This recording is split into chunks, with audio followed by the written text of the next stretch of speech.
We take out 25 flax and we can go ahead and start spinning bowstrings, right? And then what we'll do here is I'll add this to the canvas. So I'm checking my experience right now, just trying to see like, okay, how much crafting am I getting? Because Iron Man crafting does kind of struggle with not really having good options. And you're stuck doing either sandstone or you're doing like soda ash.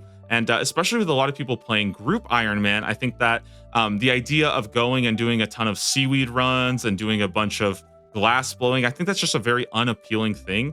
So essentially, instead, what you can do is just bring the bale of flax and a bowstring spool, which you get from the Veil Totems minigame. It's pretty common, and you get a ton of this flax. I think every one of these is like 100. So you can imagine this is like 10,000, like, I don't know exactly, but I think it's like 10,000 flax or something. It's a lot. It's more than I would, go through. Basically, 8-year-old me would be really proud.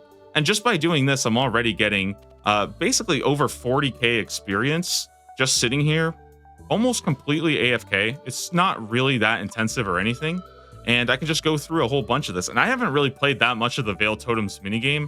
I think I've only been there for, only a couple hours. And like, that's why my bowstring spool, for example, it can only hold 500 bowstrings. It can't hold more, because if you combine more bowstring spools, they get a bigger and bigger storage capacity.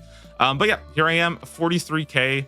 Very, very nice chill method. Maybe this is even something you could buy on the GE if you just want to train crafting. Maybe it's just a really, really cheap method on a main and you just want to get your crafting up so you can start doing, like, maybe you need it for a quest or something. Is there any quest that has like a really high crafting level requirement? But the good thing is that you could probably do this like straight out of the gate, right? You could probably, you need a bowstring spool, so it might be a little tricky, but just completely cuts out needing like a bank or anything like that. So I like it a lot. But I know that like for especially Iron Man, a lot of Iron Men will choose to do glass blowing, like basically all the way and stuff like that. And I think that while glass blowing with super glass make is pretty helpful, before you have access to the lunar spellbook, it can be pretty difficult to actually do that. And I think it's a pretty unfun part of the game. So I think this might be a nice method for people who are trying to train their crafting and trying to get it up and just want, a nice chill solution. So yeah, I don't know. Let me know what you guys think, because I think it's pretty good. So